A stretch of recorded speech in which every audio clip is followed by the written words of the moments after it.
So we've been a part of International Drone Show the last years, and we've been seeing how it's growing each year. It's so important, and you get to see all the other companies and partners that you have within the industry.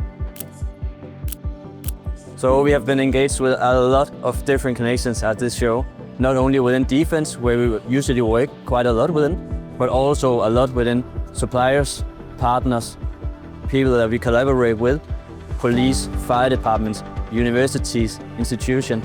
So a really broad perspective. And the reason for that is that we really want to showcase our multi-platform, the LARC. That was also the reason it was perfect for us to actually go up and demo to see you don't only need to use our drone within defense, but you can also use it within police, universities, offshore and onshore operations. So we see International Drone Show doing a huge impact on the industry in many ways. One thing is that we can go and see and collaborate with other drone companies. We learn quite a lot from that, but it's also a very broad perspective of people actually making us able to talk both to the police industry, to the defense industry, and so on and so on.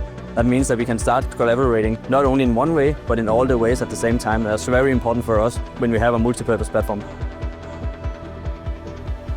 We are so happy that we have been a part of International Drone Show this year. We will definitely be participating next year again. We've been here for many years, and we will definitely be here for many next years.